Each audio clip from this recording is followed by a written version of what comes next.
Nah, untuk Amarjon ini saya lihat ini orang pasalnya lagi-lagi pasal pengguna. Negeri ini adalah negeri hukum, di mana semua elemen masyarakat dituntut harus patuh dan menghormati hukum. Tetapi pertanyaannya adalah, ketika hukum itu sudah memperlihatkan ketidakjelasannya, apakah masih layak untuk dihormati? Assalamualaikum warahmatullahi wabarakatuh. Halo Sobat Les, apa kabar kalian? Semoga baik-baik saja. Hari ini kita akan sedikit mengupas tentang beberapa kasus yang janggal dan misterius di Indonesia. Kita langsung ke TKP. Mungkin bukan cuma negeri ini yang memiliki ketidakjelasan sistem hukumnya. Mungkin ada juga negeri-negeri lain yang sama.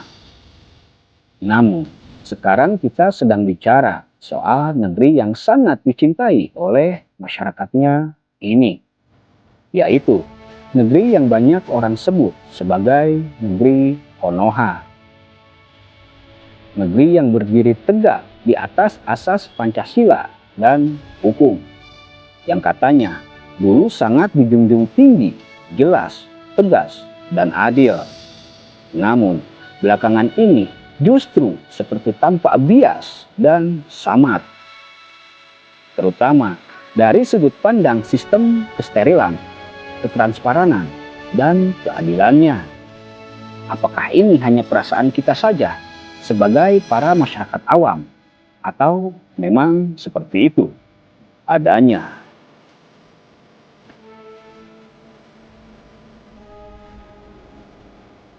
Hukum di negeri ini gak teka-teki, di mana publik seakan dipaksa berspekulasi sendiri atau menerka-nerka sendiri atas kejadian-kejadian yang berhubungan dengan hukum, seperti pelanggaran hukum atau kasus-kasus kejahatan. Dalam sebuah kasus yang terasa janggal misalnya, publik seakan dipaksa menjadi detektif dadakan untuk mencari informasi dari sebuah kejadian atau kasus kejahatan yang besar dan janggal yang tidak dibuka sepenuhnya oleh aparatur hukum. Sedangkan publik perlu tahu akan kejelasan kasus itu. Kasus kejahatan yang merugikan dan mencederai kehormatan negara misalkan. Itu seringkali terputus di tengah jalan, tanpa akhir yang jelas, tanpa kita tahu siapa pelaku sebenarnya dan bagaimana proses peradilannya. Sekali lagi, publik dipaksa menjadi detektif dadakan, yang akhirnya cuma mengandalkan spekulasi liar yang lalu diangkat ke permukaan dan tersebar brutal di media sosial. Sementara spekulasi tetaplah spekulasi yang nilai keakuratannya sangat kecil. Yang pada akhirnya publik sendirilah yang kena batunya, dianggap menyebarkan fitnah, berita bohong atau hoax, bahkan terjerat kasus pencemaran nama baik.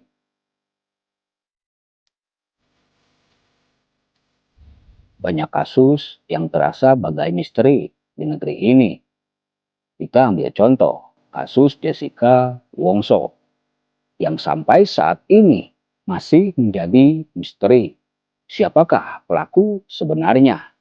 Dan bagaimana bisa sebuah kasus yang sebetulnya memerlukan proses otopsi forensik menyeluruh di awal investigasi, tetapi tidak dilakukan dengan alasan yang tidak jelas. Kemudian ada kasus yang baru-baru saja terjadi dan masih panas diperbincangkan, yaitu kasus aktor Indonesia Ahmad Yoni yang terjerat kasus pengedaran narkoba yang juga menyimpan teka-teki dan kejanggalan. Nah, untuk Amarjon ini saya lihat ini orang pasalnya lagi-lagi pasal pengguna, ya. Yang terakhir katanya itu Amarjoni berkumpul dengan kawan-kawannya, lalu di situ ada selinting ganja, ya, masuk ke dalam ruangan itu, yang dengan entengnya Kalapas bilang itu kelalaian daripada anak buahnya. Kalau satu linting kelalaian, lantas 5 kilo kelalaian bukan? Kalau berkilo-kilo, bertonton kelalaian apa bukan? Kalau hal-hal kelalaian ini dibiarkan, maka akan ada kesempatan bagi pelaku kejahatan untuk mengulangi kejahatannya. Katakanlah Ahmad Joni ini pelaku kejahatan. Lantas siapa yang memberi celah untuk melakukan kejahatan? Kok bisa lapas seketat itu bisa masuk ganja selinting? Kita udah nggak usah tutup mata lah di Indonesia ini. Kenapa saya selalu nyindir-nyindir masalah hukum, ya kan? Pak Prabowo selalu saya sindir, Pak, hukumnya ini udah lecet kita. Bagaimana bisa seseorang yang belum dapat putusan secara mengejutkan dipindahkan ke lembaga pemasyarakatan atau lapas dengan tingkat pengamanan yang sangat tinggi dan yang akhirnya harus melalui proses persidangan dengan sistem daring? Ada apa sebenarnya?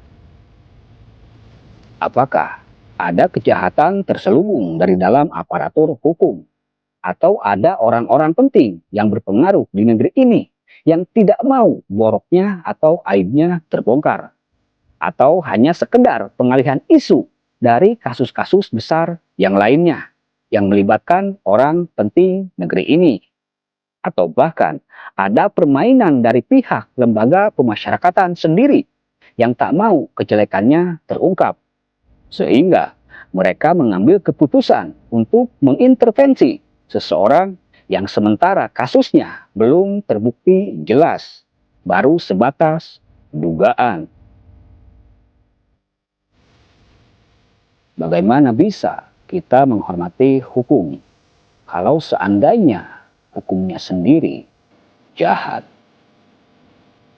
Semoga hukum bisa kembali berdiri tegak di atas keadilan dan ketransparanan, agar citra hukum tetap utuh dan patut dihormati. Cukup sekian. Wassalamualaikum warahmatullahi wabarakatuh.